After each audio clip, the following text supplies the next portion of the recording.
欢迎收听杂物间， You are listening to the Storage Room, 你最好的口袋朋友。 your best pocket friend.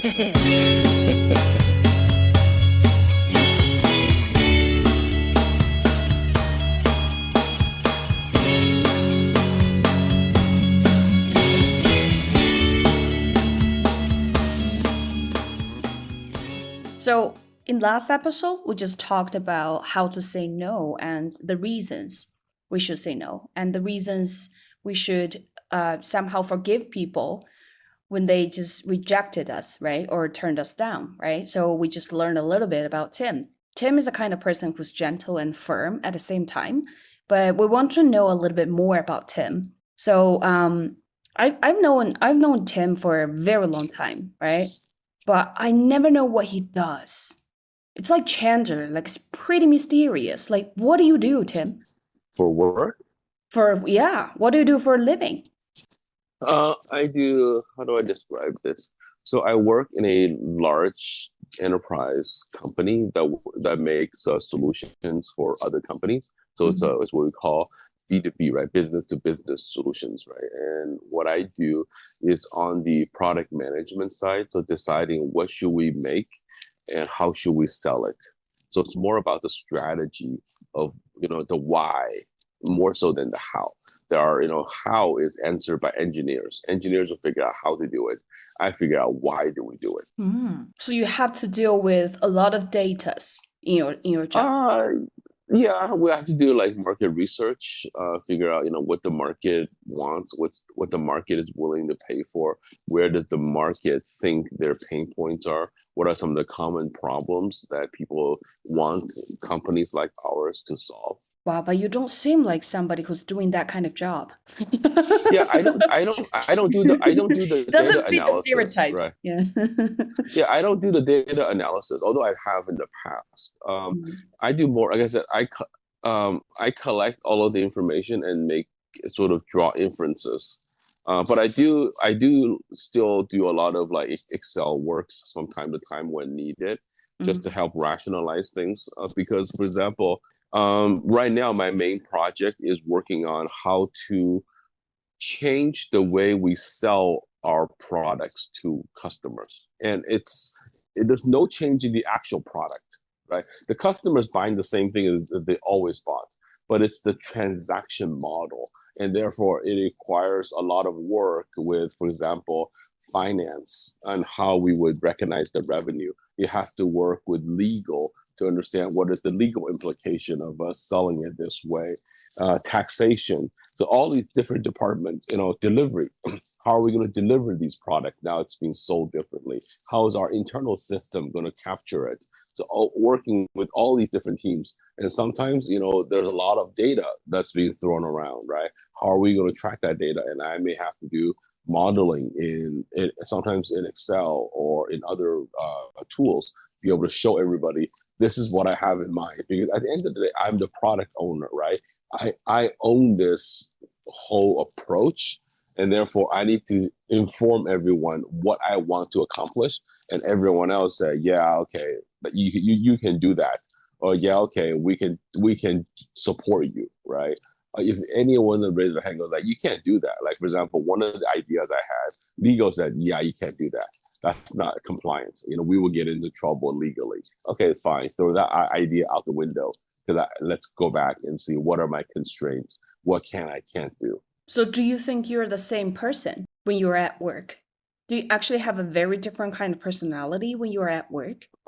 Sort of, right? I tend to be more analytical at work, which doesn't work with my wife, right? As many girls will tell you, 不要跟女人讲道理的.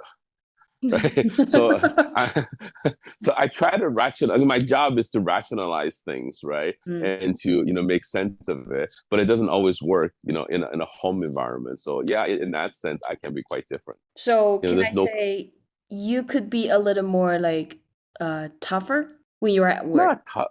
Not tougher. I think at work there's a reward for being right. There is no reward for being right at home, right? So it's more about understanding your audience and, at the end of the day, looking at how do you get things moving forward, right? And that's important at work as well, right? Because as I mentioned, I work with lots of different teams, right? And sometimes just because I'm right doesn't mean they're going to listen to me, because their goal and my goal may not match, right? Sometimes them just doing their job means the opposite thing for me, right? Like, for example, in my current project, there's this problem that we've been having, right? Which is, I want things to be a certain way. And another team says, no, absolutely not, right? It must be changed to follow their expectations. And officially, they have their final say so. So I have to listen to them, even though I disagree with what they're doing. I just understand that that's the rules that they have to follow. And sort of, in a way, that's almost like at home, right? It's like, I don't have to agree with you, but I have to do what my wife says, right? So you learn to how to interact with different kinds of people. So it's like your profile. 你的那个头像，还有包括你的这个名字是叫鱼嘛？就是在我看来，你是一个在社交生活方面应该是处理的游刃有余的这样的一个人。你会赞同这样的说法吗？还好吧。I do think I'm a people person. I recognize that from very young age. Even though when I was in school, my aptitude test would show you that I'm very 我是个理科男，从成绩角度来说 right? In terms I was good in math and science, humanities subjects like arts and, English, not so great, right? But yet, my parents wanted me to be an engineer. And I'm like, I don't want to be an engineer, right? I want to be a people person, right? That's why I studied marketing, right? It's like, I want to interact with people. So would those frustration have an impact on you in your life? I mean, the frustration in your work? I don't think really that much frustration. I think, every job, it has stress, right? Just you need to learn to deal with it. It is what it is, right? Like I've taken on a lot of jobs in the past, or have had different type of roles that everybody says it takes a special kind of person. Like, for example, I used to be in sales, right? But I sold to GOV, right? I sold to a lot of government customers, even federal agencies, right? And we always say it's not every salesperson is appropriate for selling to the public sector, because it's different. Right? But for me, I think that's my talent, is I understand differences, right? And when I was working in China, my job was to bridge between the US business unit and the sales team in China to help them understand each other and find ways for them to work together. So do you see yourself as a person who lives in the box? Kind of like you're just living under some kind of principles, and then you're not willing to be very adventurous, and you feel comfortable in this mundane kind of life. Yeah. In a way, yes. Like, for example, on that topic, like, people, as I don't know if the same saying is true or same expectation is true in China, but they say in the US, right? My favorite ice cream flavor is vanilla, which is also considered very plain, right? Very boring, basic. When I have favorite foods in most restaurants, I don't tend to try new foods in the same restaurant. Oh, I see. Right, like I could go to the same restaurant. Like, when I was in China for 2 months, right? One of the restaurants I went to almost 4 times in 2 months, and I ordered this exact same thing every single time. So Sounds like me. So in that sense, I'm not adventurous, right? But on the flip side of that, I am adventurous in the sense I'm willing to try new restaurants, right? So new restaurant to me means new food. But every restaurant, I find what I like, and that's what I stick to. So what is the most adventurous things or like craziest kind of thing you have ever done in your life? Oh, one of the funny stories, or icebreakers I use a lot at work, sort of self-introduction, is I once had quite an adventure for about 36 hours, where I had to do 7 border crossings in 36 hours. Legally? Of course. Okay. Of course. So I met my friend for dinner in Zhuhai, right? And before the evening was over, we were walking around, hang out in Zhuhai a little bit. before the end of the day, I had to cross the border to Macau where I was staying. And then when I got back to Macau to my room, I had to pack. And then I had to take a 4 a.m. ferry from Macau to Hong Kong, right? So there's another border crossing. And from Hong Kong, I had like a 7 or 8 a.m. flight to Manila, to the Philippines. Mm-hmm. And so I arrived in the Philippines in time for lunch. I had lunch with a customer. We had a meeting in the afternoon. And then his driver had to take me back to the airport. I had a 7 or 8 p.m. flight from Manila to Kuala Lumpur. And then I had to spend the night or spend a few hours at the airport. Oh, sorry, I had to fly from, not to KL, but from Manila to Singapore, where I spent the night. And then I caught the first flight, 7 a.m. from Singapore to Kuala Lumpur. Right. So basically all of those border crossings, within about 36-hour period.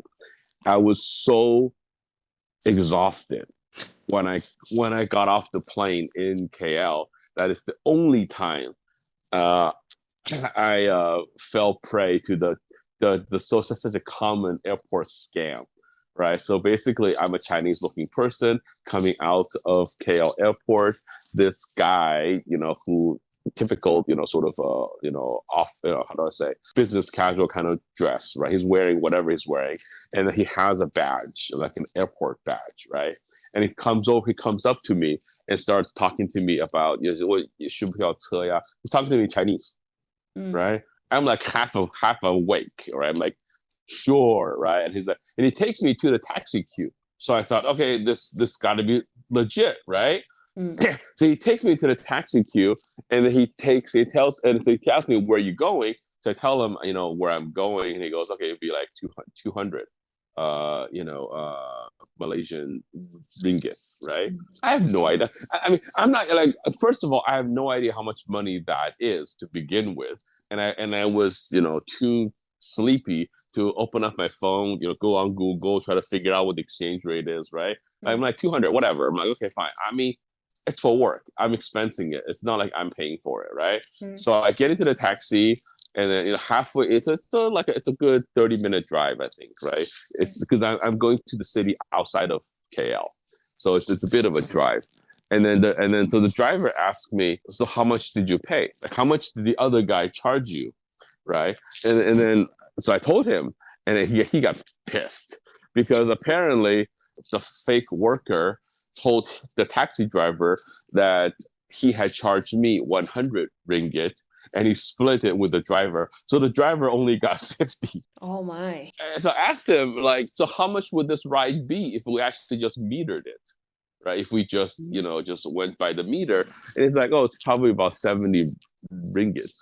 So I was like, yeah, like it's the typical story happens at airports, right? For people who are not, well informed. Like, I would never expect a business traveler like me. I'm constantly flying. Like, typically I would never fall for this. But my only excuse is like, after that kind of traveling, like my brain was a mush, right? Like, I only slept for a few hours in the airport hotel in Singapore. Who arranged that tight schedule for you? Yourself? And yeah, it's actually a funny story. Originally, so I was on a business trip in Macau, right, to attend a conference. And then this request came in from our partners that, oh, you need to go, we need someone to go to Jakarta, right, to do this presentation. Right. But at the same time, I was told, you might not be very safe right now in Jakarta. So we're going to send security to the airport gate to pick you up. And we'll take you from the gate to the car, to the hotel. And throughout your stay, make sure you do not go outside. And I'm like, I don't really want to be in that kind of environment. Do I have to go? Right? And so at the last minute, we try to figure this out. Like, how can our partner, get this thing done, without me actually physically going to Jakarta? Because clearly it did not sound safe to be in Jakarta, right? We're talking about physical harm, right?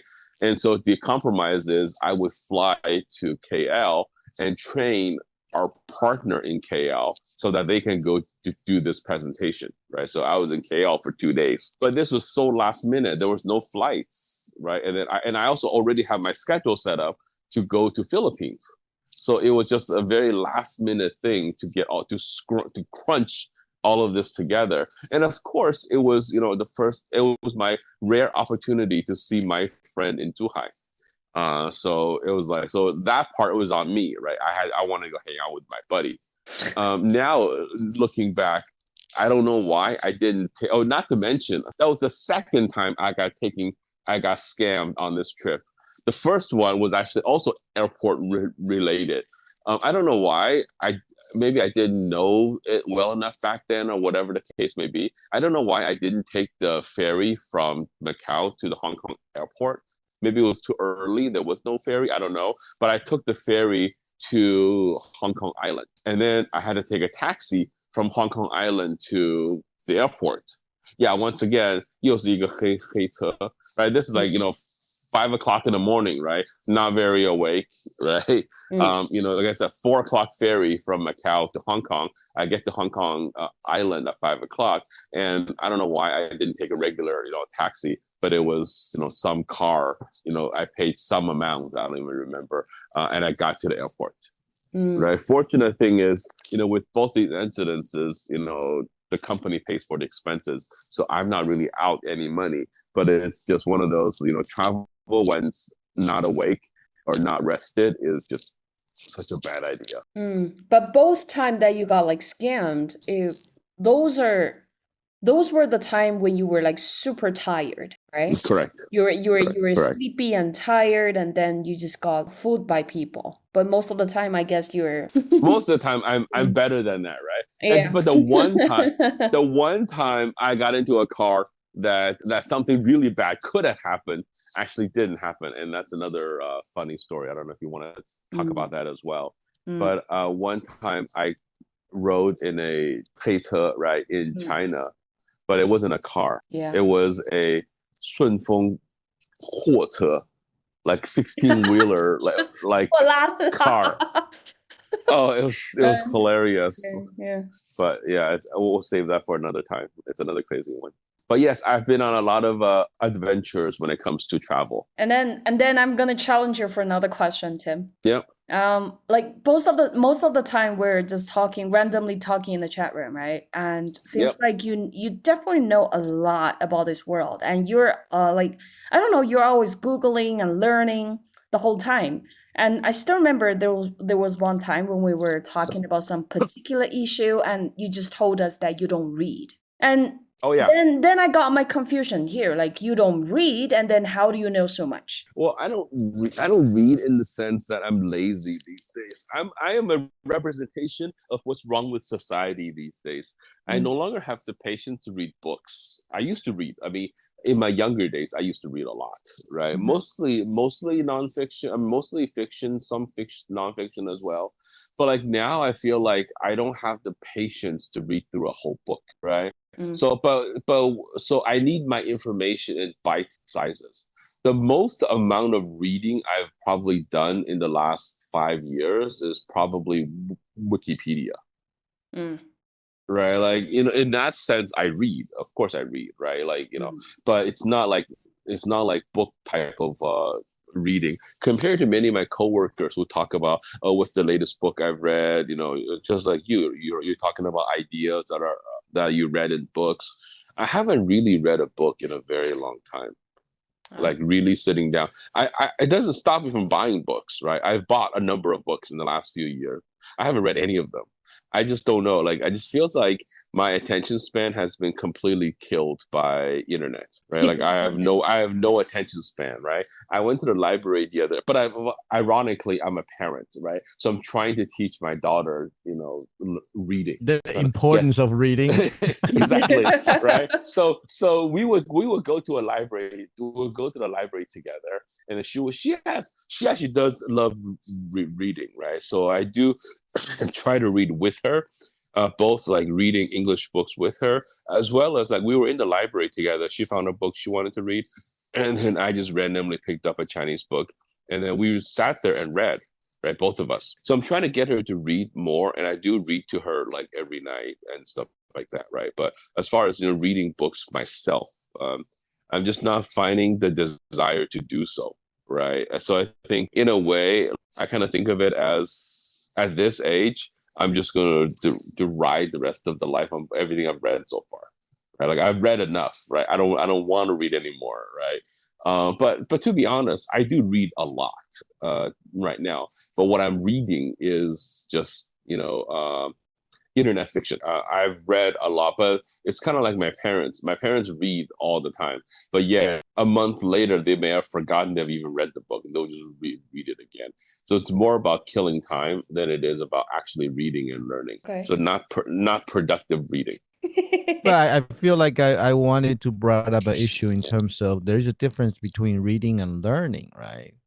Right. Even if you were to pick up, do some Google search or check it out on Wikipedia, then you are actually learning something. At the same time, you're kind of analyzing it, integrating with the knowledge you already had. So I feel like nowadays I can relate to Tim a lot because I feel like I'm not reading either, but I'm constantly listening, right? I'm listening from audiobooks. I'm listening a lot of YouTube channels. And I hope all our audience are listening to our podcast, right? Because it's a lot more easily sometimes I can do something else and then listening at the same time, right? So right, yeah, it's just whether I'm watching TV or even reading these pointless, time killing, internet novels or whatever. A point, right? A idea, a concept, an event, something triggers, and then I will stop everything and go online, Google, and then because it piqued my interest, right? Just like even actually this weekend, I downloaded the now very trending video game Black Myth, right? Black Myth Wukong. So I downloaded it, I played it, but then just seriously, a few minutes into playing it, I'm like, hey, some ideas occurred to me. So then I started Googling, trying to, because I don't know all the details of Shioji, right? And so I'm Googling, right? And then looking at, hey, who is this character that they're supposed to be portraying, and how accurate is that, and things like that. So lots of things still trigger in my mind a desire to learn. And so therefore I still do much of the learning, right? Like I said, I don't think there's been a day really where I don't do a Google search or internet search for something, right? In an attempt to learn about something. So I think I'm constantly learning. I just don't use book as a vehicle to learn. Oh, okay. Very good explanation. So if one day the internet, the whole world, around the world, right, the internet just got shut down, then I guess we'll turn to the books, right? I still have a lot of questions about you. Okay. Tim sounds like a very safe, gentle kind of person, and even the most adventurous kind of experience would be like related to work. So have you ever done anything that probably challenged anything there, like probably in your teenage years or in your young adult years, or like challenge what? Challenge, I don't know, challenge something that you want to challenge.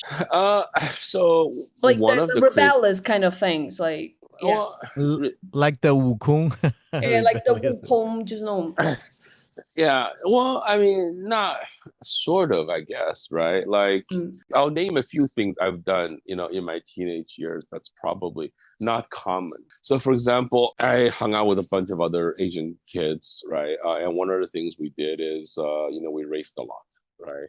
So I'm not the extreme type, not the, Need for Speed type, but definitely, like we did it once. We did a drive from one school parking lot to another school, which is about 100 miles or so 160 kilometers, right, from parking lot to parking lot, and we drove it in 55 minutes. Ooh.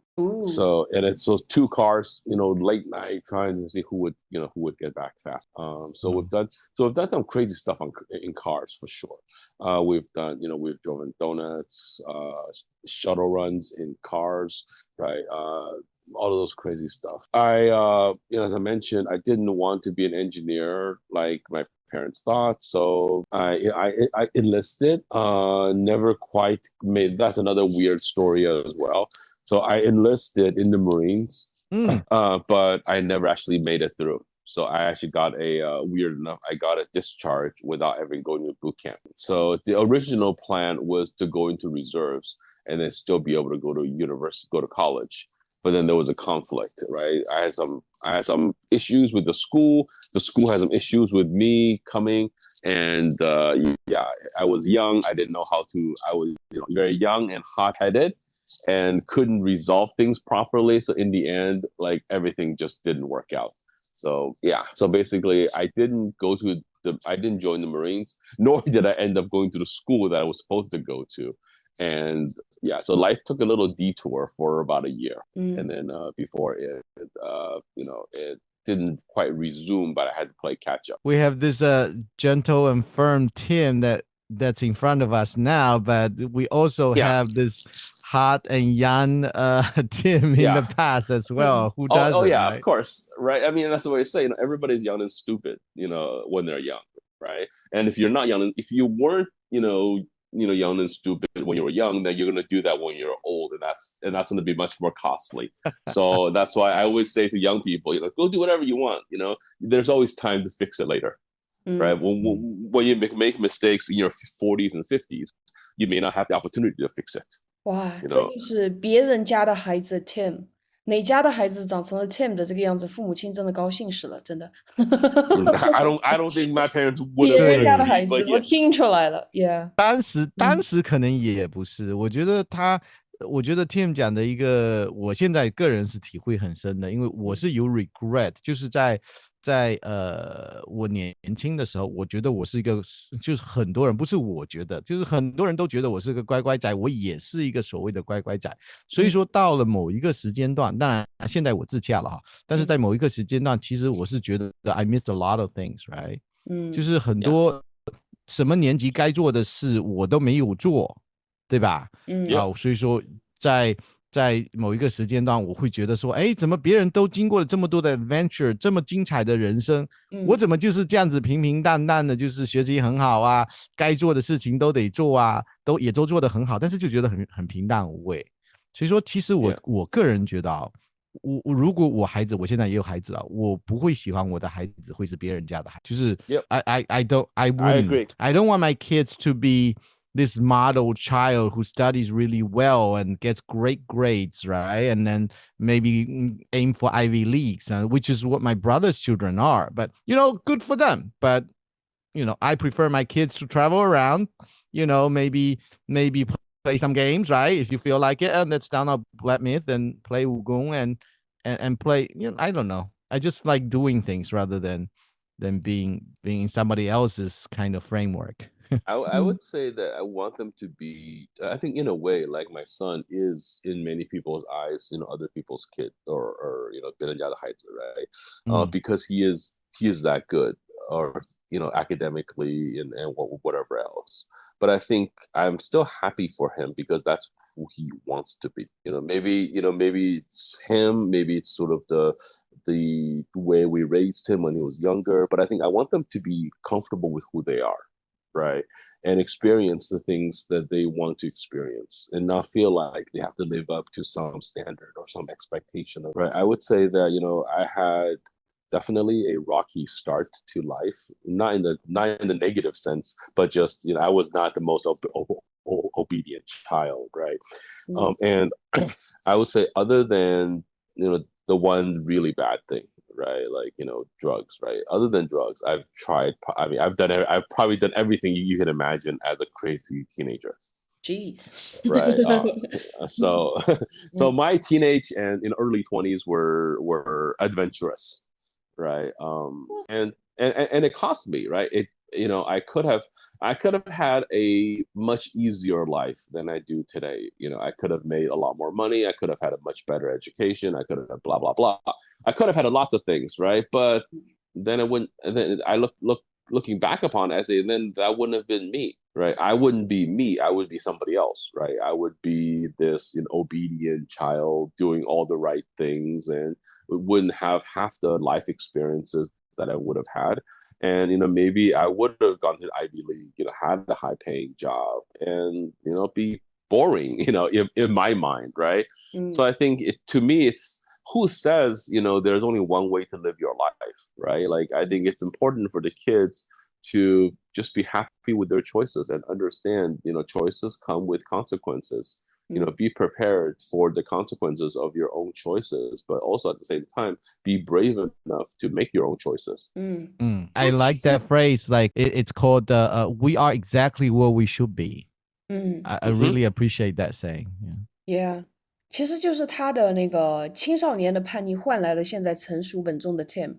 如果是一直是乖乖男乖乖女的人，他可能搞不好到最后来一个中年叛逆，这个才 Yeah, exactly.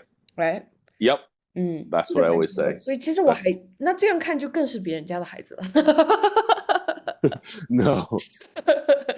Right? No, I mean like there are. 但是 I mean I know. 但是 Tim 提到了一个我觉得就是很好的一个 concept， 就是这个所谓别人家的孩子是别人家的孩子，我们就得做我们自己，对吧？这个其实是最重要，不管我们自己是叛逆的还是乖乖仔还是怎么样的，反正就是我们如果选择有这个权利去选择我们的这个决定，那就是最好的。 Then we're gonna ask Tim this crazy question. Okay.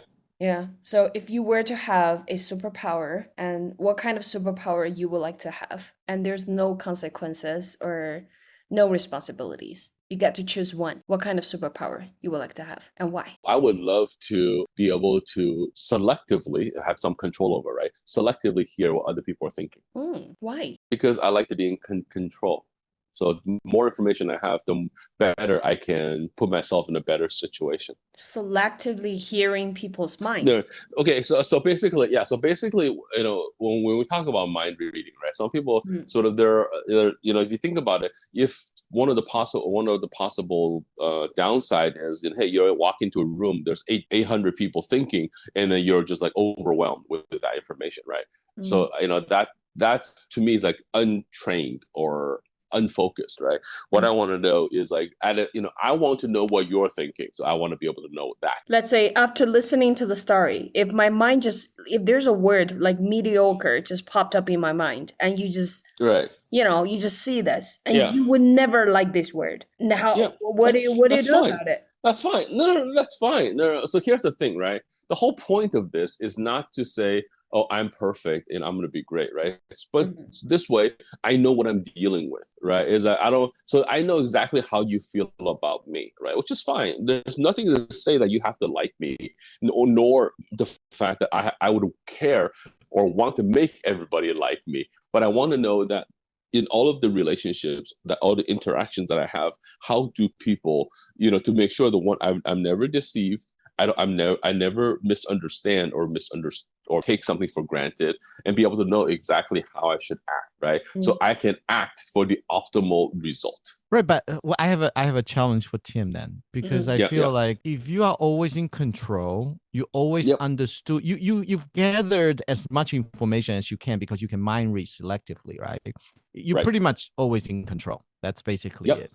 Wouldn't you missing out that kind of unpredictability, something that's really like, the keyword is in control, but it's not fun to be like not knowing, uncertain sometimes, just like here's the thing. Life is uncertain, right? So even if you know what everyone's thinking, you don't necessarily know everything, how everything is going to happen, right? Because you can't tell the future, right? So I think it gives more certainty to a life that's uncertain, but it doesn't give you absolute certainty, because I can't tell the future, right? You may feel a certain way, right? And the thing is, I'm not reading into sort of all of your background or everything, right? It's like, for example, I want to ask you, let's revisit our previous topic, right? I want to borrow $5,000 from you, right? So before I ask you, I'm going to try, or I'm going to hint at it and then see how you feel about it. Right, and then my mind read tells me, you're willing to do it, right? So I'm in control, right? So I know that I can ask, and you're gonna say yes. So then I ask, but then you end up saying no, Why? Because something else happened that unbeknownst to me, right? So there is still life still has an unexpected twist, right? So I don't think you would be completely in control, but you have a slight advantage, if that makes sense. Got it. You are basically saying that in this whole very uncertain life or journey, you want to have as much certainty as possible at the moment. Correct. Right. Yeah. And that, no matter how, even with this superpower, will not be 100% certain anyways. So everybody, this is Tim. 到中年一点都不叛逆的 Tim， 以前已经叛逆的够够的了的 Tim. And welcome Tim to our podcast. And thank you Tim for being here, and stay tuned. And hopefully we will see you again in our show. And bye bye everyone. Bye bye. It's Mark signing off. Bye bye.